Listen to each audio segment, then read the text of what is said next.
What's going on, everybody? I'm Saul Sunforge, and this is my daughter Callie, and this is Dungeons and Taverns. I'm very sorry for the lack of videos recently. I been getting called into work a lot recently, and I have a second channel which I'll advertise here coming up shortly. Not in this video, but Hey, what are you doing? What are you doing? What are you doing? Anyway, today's video is on creatures that you should add for D&D 5th edition, levels 11 through 15. So enjoy the video. I'll talk to you later. The first creature up today is called a Behir. It's a CR 11. It's on page 25 of the monster manual.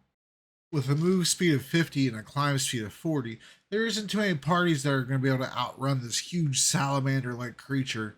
The Behir has a lightning breath that can shoot 20 feet path, 5 feet wide, and it does 12d10 lightning damage on a failed dex save of DC 16.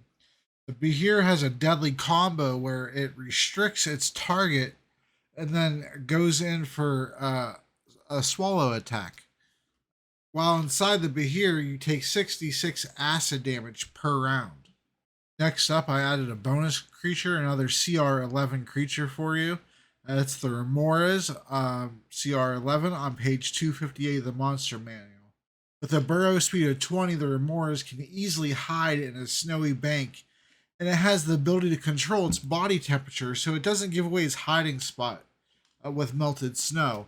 When a Remoras is touched or it's hit with a melee attack from within 5 feet, it deals an additional 3d6 fire damage. And also, just like a Behir, the Remoras has the constrict and swallow combo as well due to its size. So it's a giant centipede-looking creature.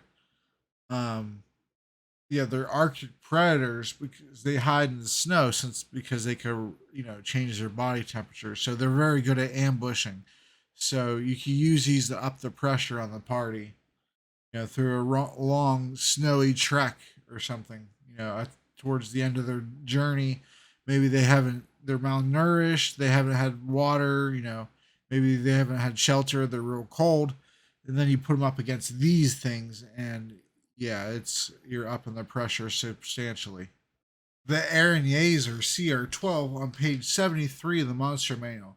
Yeas are female devils with a fly speed of 60 feet and then true sight out to 120 feet. And they have advantage on saving throws against all spells and magical effects. The Yeas are very formidable opponents. With an AC of 18 from plate, they stand up to attacks fairly well, and they can use their reaction to parry, which adds an extra 4 to their AC, making it a 22. The party members in my Dirty 20 campaign are actually about to come across more devils and demons. They've encountered some demons so far, but they're going to be encountering devils here pretty soon. So watch out for that. Rakshasa are CR13 on page 257 of the monster manual. Rakshasa are humanoid tigers with their paws located on the opposite side of their hands.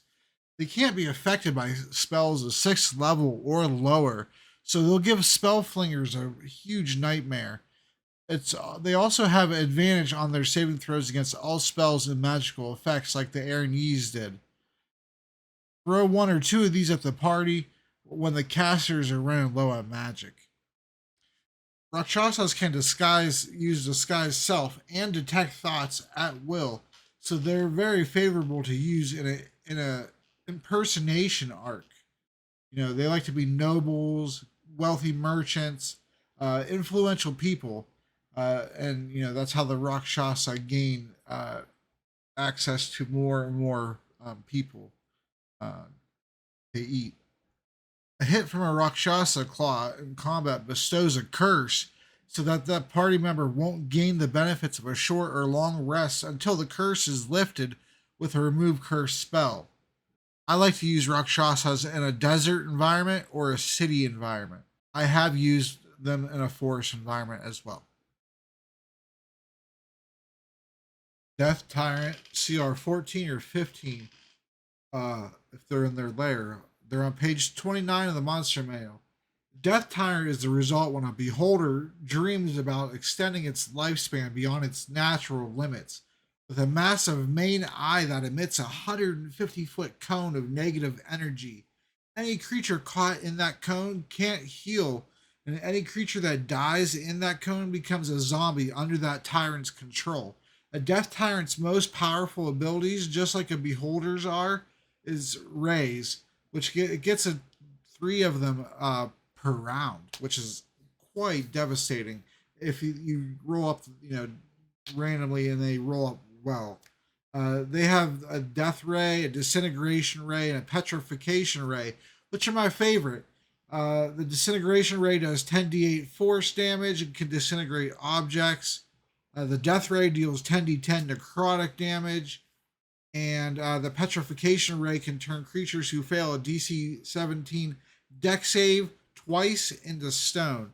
They fail the first time, they start turning into stone. They get to do one more at the end of their next turn, and if they fail that, that's when they turn into stone. Purple Worm is CR 15 on page 255 of the Monster Manual. There's a good reason that players tremble at the mention of this creature called the Purple Worm. The gargantuan sized monstrosity is large enough to leave entire cities in the Underdark in ruin just by moving around. With a speed of 50, leaving 10-foot diameter tunnels in its wake, this worm is one tough baddie. It even goes and consumes stones and it excretes them. And foolhardy treasure hunters actually go and try to in search of these things because they're full of gems and precious stones and ore. When the worm goes for a bite, it tries to swallow its victim. The creature needs to make a DC 19 dex save or be swallowed. To make things worse, the worm has a stinger also that deals 12d6 poison damage on a failed con save DC 19. Alright, well, that's it. That's all I got for creatures levels 11 through 15. Unleash these on your party members, and go ahead and leave comments down below if you happen to use any of these. Always come back to this video down the road, and I'll always look at your comments. Let me know how these went for you. If you enjoy these videos and you want to see some more, go ahead and leave me a subscribe and a like. I appreciate all of you. Have a great day. The next video is coming out shortly. I've been swamped at work, and I have another YouTube channel going, and my daughter started school. I homeschool her, so that takes a lot of time out of my day too. But don't worry, I'm trying to get you guys out more videos, and I promise you I will. Have a great day.